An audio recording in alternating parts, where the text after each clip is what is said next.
आप एक ऐसी स्थिति की कल्पना कीजिए कि आप एक छोटे से पपी के साथ खेल रहे हैं। आपके बराबर में कोई व्यक्ति बैठा है और उस व्यक्ति को उस पपी से खरोंच लग जाती है। कुछ सप्ताह बाद आपको सूचना मिलती है कि उस व्यक्ति की मौत हो गई है। जनवरी 2025 के शोध के अनुसार भारत में हजारों मौतें रेबीज के कारण होती है। भारत में एक साल में लगभग 37 लाख कुत्तों के काटने के मामले सामने आते हैं। और इसी बीच खबर आती है कि हाल ही में 3 देशों ने भारत की रेबीज का मुकाबला करने वाली एक वैक्सीन के खिलाफ चेतावनी जारी की है, जिस वैक्सीन का नाम है अभयरैब। हालांकि इस वैक्सीन का निर्माण करने वाली कंपनी ने इन दावों को खारिज किया है और ये कहा है कि जिस बैच में शिकायत थी, जिस बैच की पैकेजिंग में शिकायत थी, वो बाजार में अब उपलब्ध नहीं है।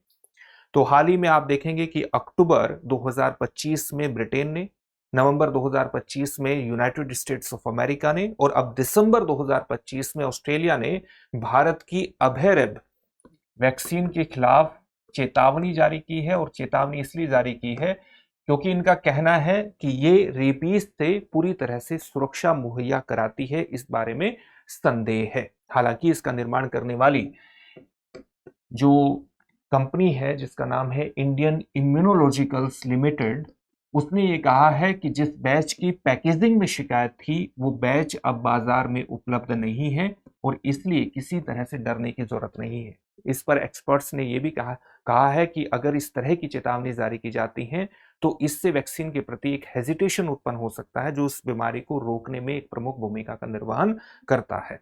तो इस तरह की हेजिटेशन से भी नुकसान हो सकता है। रेबीज क्यों इतनी खतरनाक बीमारी है कि अगर एक बार हो जाए तो इसका कोई भी इलाज संभव नहीं है, मृत्यु निश्चित है, लेकिन इसका बचाव किया जा सकता है। किस प्रकार से किया जा सकता है अभी हम जानेंगे, लेकिन उससे पहले इस बात को ध्यान में रखिएगा कि दृष्टि संस्थान ने आपकी जीएस की तैयारी को पूरी तरह से करवाने के लिए हाल ही में GS studio foundation live online course launch किया है। ये मात्र 24,999 में आपकी जीएस की तैयारी को मात्र 14 महीने में पूरी करवा देगा। इसके बाद अगर आप जीएस फाउंडेशन ऑफलाइन बैच में एडमिशन लेते हैं तो ये सारी फीस वहां पर भी एडजस्ट हो जाएगी, यानी एक तरह से आपको ये कोर्स फ्री में पढ़ने वाला है। इसके संबंध में बैच हिंदी, इंग्लिश और इंग्लिश तीनों में ही उपलब्ध होंगे। हिंदी माध्यम का बैच 5 जनवरी 2026 से प्रारंभ होगा। इंग्लिश का बैच 6 जनवरी 2026 से प्रारंभ हो रहा है और साथ ही इंग्लिश का बैच 7 जनवरी 2026 से प्रारंभ होगा। इंग्लिश के बैच में आपको हिंदी और इंग्लिश दोनों में ही चीजें समझाई जाएंगी, लेकिन नोट्स उपलब्ध होंगे आपको इंग्लिश में। 10 कलर्ड प्रिंटेड बुकलेट्स आपको मिलेंगी जो जीएस के अलग अलग विषयों को कवर करेंगी। 2 वर्षों तक करंट अफेयर्स की क्लासेस का एक्सेस रहेगा, जो पढ़ाया जाएगा उसकी पीडीएफ फाइल मिलेगी। लाइव चैट के दौरान कोई भी प्रश्न पूछिए, तुरंत निवारण होगा उसका। साथ ही आपको 18 प्रीलिम्स और मेंस के टेस्ट भी उपलब्ध होंगे, यानी आप अपनी तैयारी का मूल्यांकन भी कर सकेंगे। तो देरी किस बात की, अभी डिस्क्रिप्शन में दिए गए लिंक पर जाइए, अपने एडमिशन को सुनिश्चित कीजिए। किसी भी प्रकार का डाउट हो तो 8750187501 पर कॉल कर लीजिएगा। अब हम रेबीज इतनी घातक क्यों बीमारी है और क्यों इसका बचाव किया जा सकता है, किस तरह से इसका बचाव किया जा सकता है, उसके बारे में जानकारी हासिल कर लेते हैं। जो रेबीज है वो रेबीज वायरस के कारण होती है, ठीक है।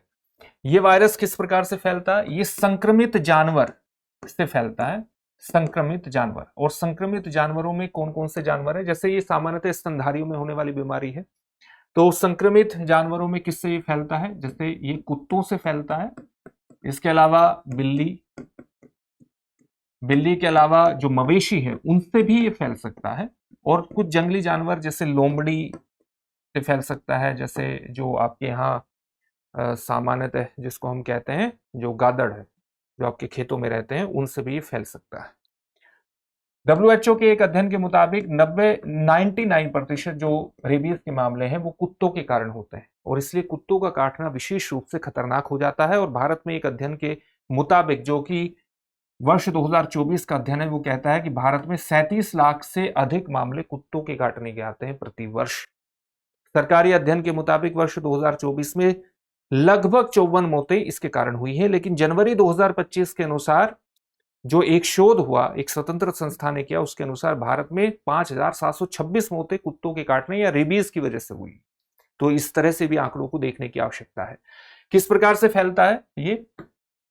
या तो इनके काटने से फैलेगा, या इनकी खरोच से फैलेगा, स्क्रैच से फैलेगा, खरोच से फैलेगा, या इनकी लार से।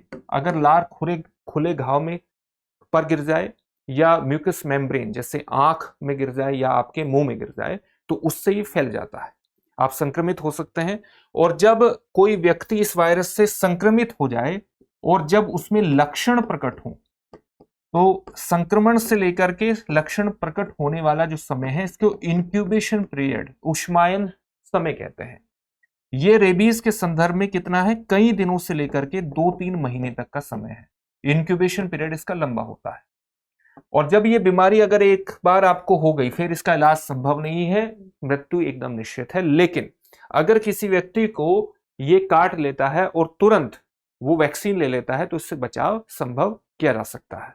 हालांकि लक्षण प्रकट होने से पहले WHO की जितनी भी टेस्टिंग है वो रेबीज की पहचान नहीं कर सकती, और इसलिए अगर इन जानवरों के इस तरह के संपर्क में कोई आता है तो तुरंत वैक्सीन लेने की सलाह दी जाती है। हालांकि कुछ लोग प्री एक्सपोजर प्रोफिलैक्सीज भी लेते हैं, जो कि वन्यजीव कर्मी हैं या रेबीज से संक्रमित क्षेत्र में जाना उनकी मजबूरी होती है, या आप कह सकते हैं कि जो मवेशियों का इलाज करते हैं या कुत्तों का इलाज करते हैं, उनके लिए प्री एक्सपोजर प्रोफिलैक्सिस लेना जरूरी है। और पोस्ट एक्सपोजर प्रोफिलैक्सिस किसको लेना जरूरी है, जिसको ये जानवर काट लें या खरोच आ जाए इनसे, या उनकी लार इनको लग जाए, तो उनको पोस्ट एक्सपोजर प्रोफिलैक्सिस लेने की आवश्यकता है, काटने के तुरंत बाद। इस बात को ध्यान में रखने की आवश्यकता है। इसमें आप देखेंगे कि इसके 2 प्रकार हैं। एक तो बहुत फ्यूरियस रेबीज होता है, बहुत आक्रामक रेबीज होता है। उसके अंतर्गत आक्रामक व्यवहार हो जाता है व्यक्ति का, व्यक्ति को हवा से, पंखे से डर लगना शुरू हो जाता है, उसको हेलुसिनेशंस होता है, मति भ्रम होता है। इसके अलावा उसको पानी से डर लगता है, हाइड्रोफोबिया हो जाता है, बेचैनी होती है बहुत ज्यादा, आक्रामक व्यवहार तो होता ही है। दूसरा है लकवाग्रस्त रेबीज। लकवाग्रस्त रेबीज में क्या होता है, सामान्यतः लकवाग्रस्त रेबीज में जिस स्थान पर काटता है कुत्ता, उस स्थान से लकवे की शुरुआत होती है और धीरे धीरे मांसपेशियां शरीर की कमजोर पड़नी शुरू हो जाती है। इस तरह की बहुत ही गंभीर मामलों में रेबीज का जो प्रभाव है वो आपके नर्वस सिस्टम को प्रभावित, रीढ़ की हड्डी को प्रभावित करता है, मस्तिष्क को प्रभावित करना शुरू कर देता है।